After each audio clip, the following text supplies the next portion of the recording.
So I'm sure that most of you have seen this today. If you haven't seen it yet, you're probably going to see it over the next couple of days. So I figured I would go ahead and cover it. I'm going to make a quick video about it. Hopefully I'll never have to talk about it again, but if there's some kind of update, then I'll cover it again. But as a disclaimer, because of the whole Wayfair situation last time, and for those of you who haven't been with the channel very long, I went looking into the Wayfair situation and kind of came up with what I would call certainly a less enthralling explanation, but I would feel comfortable claiming that it is a more likely explanation. To this day, people are about 50-50 on it. But either way, it was just an alternative explanation. It doesn't mean that what I put out in my video has to be correct. I was just presenting some information. It went against the alternative media narrative, and it turns out that's almost as dangerous as going against the mainstream media's narrative. Anyways, the whole thing was kind of a mess, and it irritated some people, but at the end of the day, they didn't want to talk about my facts or evidence. They just wanted to yell at me, "You're an idiot," and blah, blah. So with that as our past, let's talk about this video. I'm just going to put forth some alternative explanations. So we have what, everybody in the media is saying. We have Intellihub saying that there's fields of human cages in California for no reason whatsoever other than to put us all in FEMA camps. And I feel like whenever I hear that explanation, it's woefully lacking evidence. Here comes another 40-second clip of a video. Here comes another Intellihub article about human trafficking. I looked into it for maybe 15 minutes, and I'm just going to show you what I found. Or I guess first, let's watch the video. Look down here in the bottom. It's a fucking toilet. It does. Yes, sir, it does. They have fucking toilets or toilets in them. Holy shit, dude. Those are for people. Yeah, those are for people. They've got toilets. How many are there, bro? I don't know. So, yeah. They got toilets. Luckily, it's a short clip because we're going to go through it again. This time I'm going to stop it and I'm going to talk about a couple of things I noticed. So, first thing off the rip. Before we get to the cages, you see these other boxes here. And they look like the perfect size to be the type of boxes that they would put soldiers in Vietnam to do torture with. But also, they look like a good size for a container. So, the things that I noticed were they have these little tiny, you can see in the one closest to us, they have these little tiny rectangular holes in them. And then they have the big rectangular vents on the top. I was already looking at these and thinking about maybe drying or storing dried food. Here in the bottom. It's a fucking toilet. It does. Now, when you get here, that is a toilet. There are toilets in there. These are clearly cages that they used to house people in at some point. Any number of different types of people. These types of buildings or cages, though, you would find them inside of warehouses. Very rarely do you find them outdoors with just a canopy over them or just a tent top over them. But you will see that from time to time, but very rarely. Most of the time, these things are inside of warehouses. Yes, sir, it does. They have fucking toilets or toilets in them. Yeah, that's the old toilet sink combo. So yeah, and you can see the door there, that it's got a heavy grade lock on it. It's definitely it was a detention cage at one point. Also note the rust and the fact that it's outside and there's no plumbing going to the toilet. Any of them, there's no plumbing. None. Holy shit. More of those other types of containers. And there are tons of those. Look like right here. These whitish ones. There's tons of them all over this place, right? Shit, dude. Those are for people. Yeah, those are for people. They've got toilets. Ugh. How many are there, bro? I don't know. Tons of them. I found them. I saw them. There's tons of them.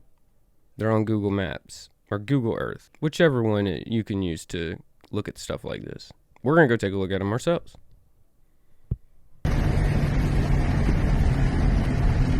So, of course, when people see this, I suspect that one of the first associations they make is with kids in cages. The whole hubbub that was raised about the immigration detention center facilities conditions that were established by President Obama, and they used it as a wrap-up smear on Trump. Very few people even know to this day that that picture was taken during the Obama administration. Regardless, it's a psyop because you make that association almost immediately, right? And one wouldn't be far off the mark for thinking that because, as you can see here, these cages are definitely used for that reason.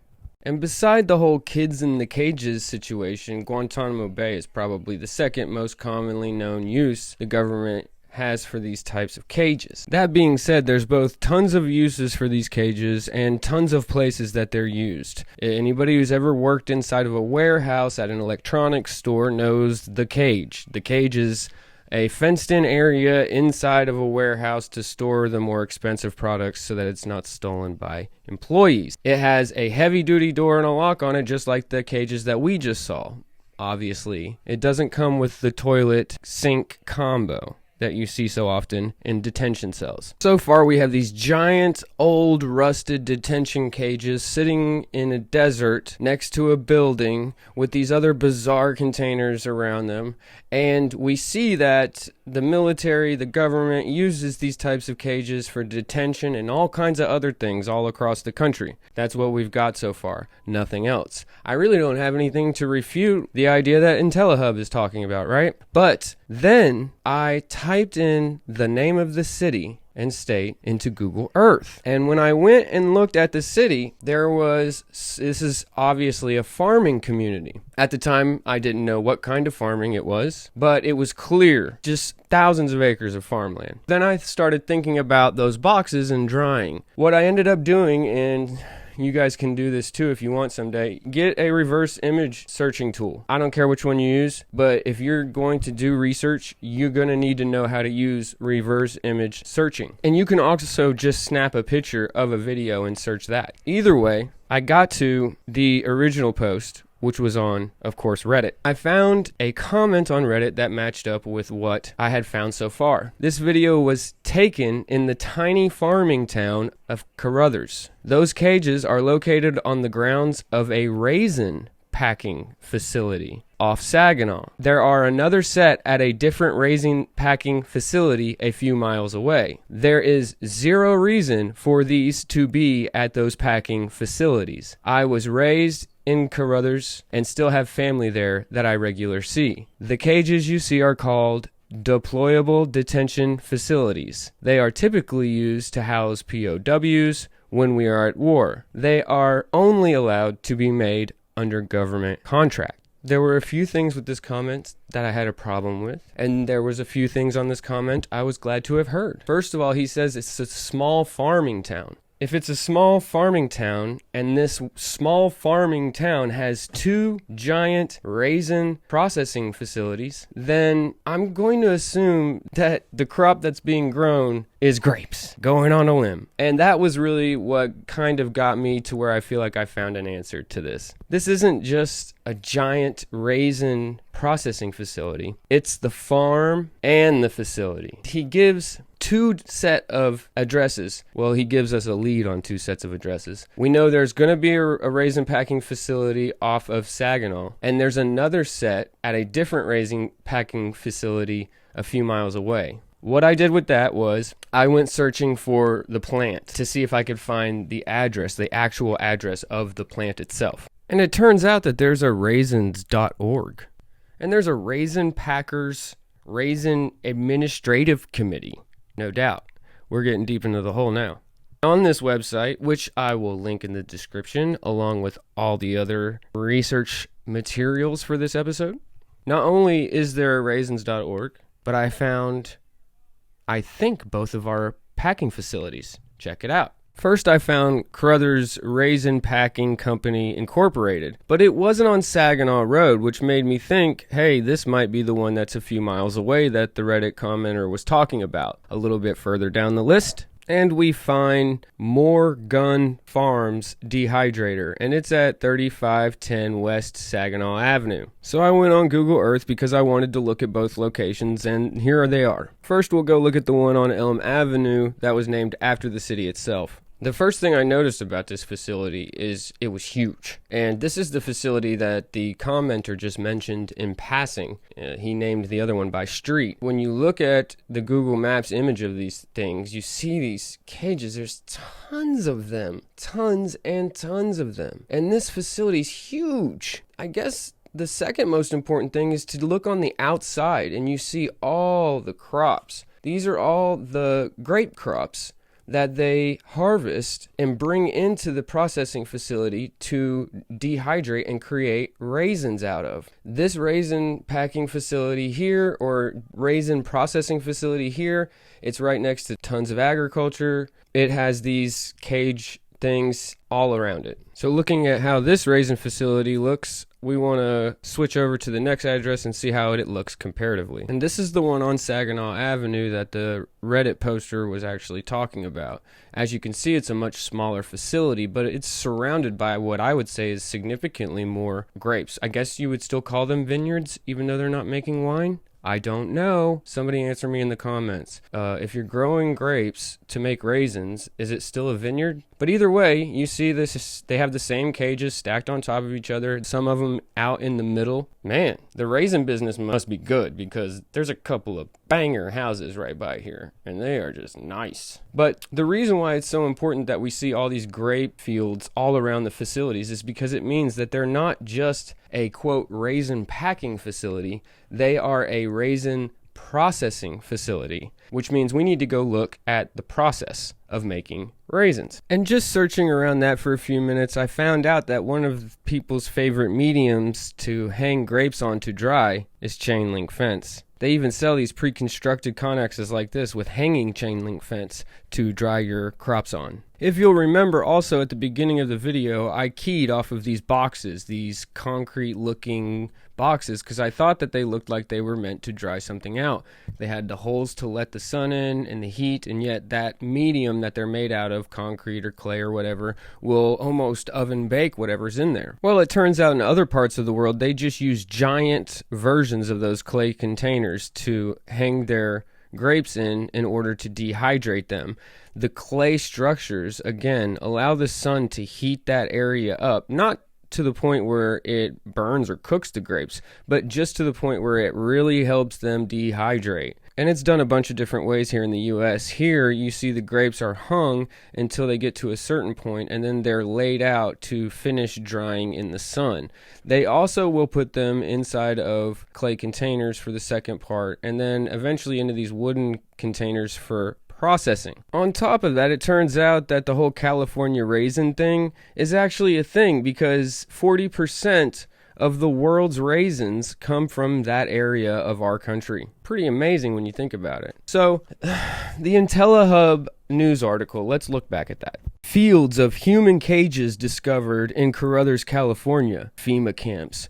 Portable human cages. It's all real. All of it. Ah! Now, I'm not one to deny a news agency a good title and a catchy headline, but don't you think this is a tad bit irresponsible, not mentioning it's actually fields of grapes and human cages at a raisin processing plant? I mean, I just feel like you could have at least put that in there so that somebody else could be like, I wonder if the U.S. government or the military would sell old detention cages that they had, rip the locks out of the doors, and sell them at a discounted price to a place like a raisin manufacturing plant that has to have miles and miles of chain link fence to hang grapes from. The cool thing about using these cages is you can do the sun drying of the grapes at the same time as you're doing the hang drying of the grapes. Do I know that that's for sure what these cages are for?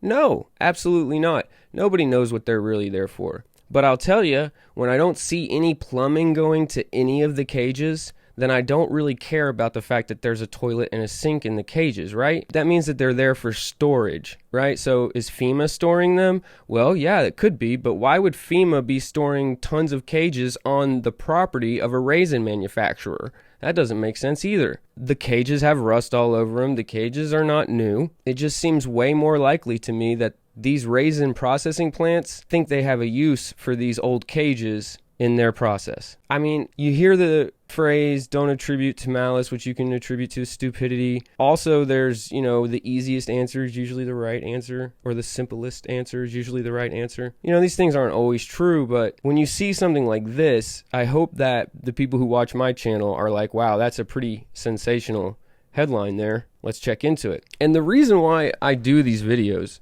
is because, all right, I'll give you a single example. When the CV was popping off, they declared the state of emergency, and the government was out every day doing press conferences saying that the military was mobilizing portable hospitals, moving all this equipment from here to there. We have the ship Mercy and the ship Comfort traveling the coastlines of the United States. And then we had YouTubers who, every time they saw a train going down the tracks with some military equipment on it, are pulling over and filming the train as if it's news.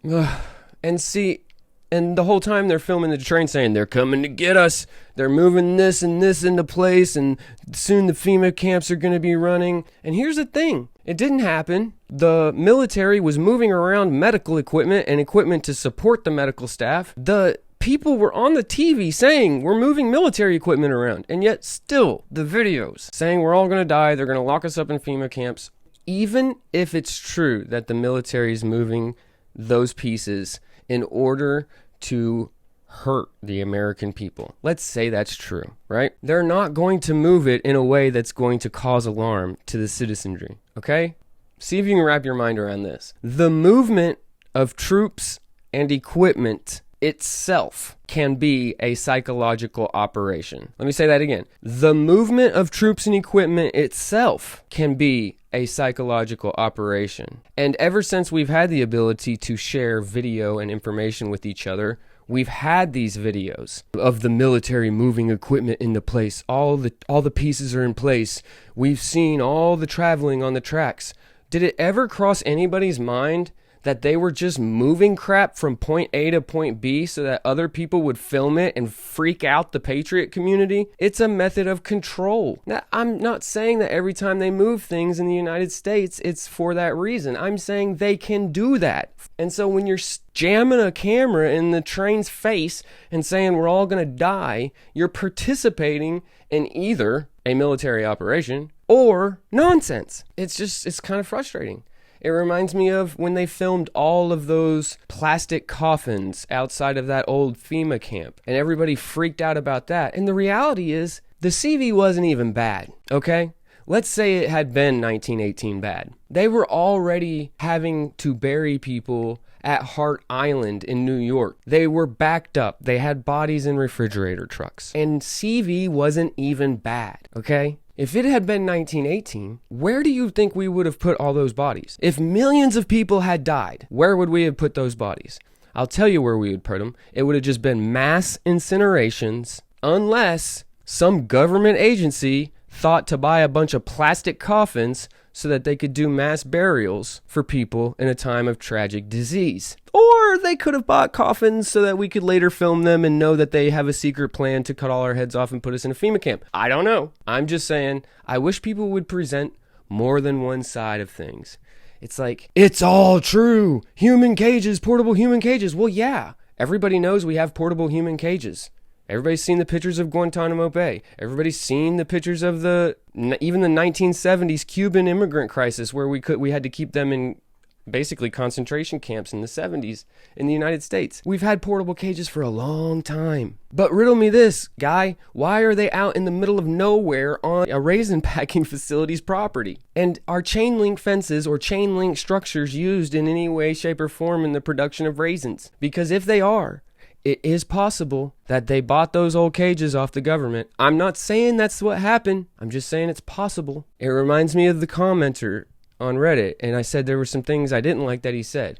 Because he said there were no good reason for those things to be there. Well, I mean, yeah, there is kind of a good reason. If they bought those cages after the United States was done with them at an auction, and the locks have been ripped out of them, and the only things that function are the door, and they plan to hang chicken wire across those cages and drape grapes off of them so that they can dry in the desert sun. I think that's a pretty good reason for them to be there. Not saying that is the reason why they're there, but I am saying it's more likely than a FEMA camp being at the California Raisins facility in California. I'll just say this. If it is true, I don't want to go to that FEMA camp. I don't want to be at the Raisin FEMA camp. Send me to the one at the Garden Center at Walmart. And like I said earlier, guys, I'll have the links that you can travel through in the comment section below in the show notes. Like, share, sub the channel. Love you guys. I'm out.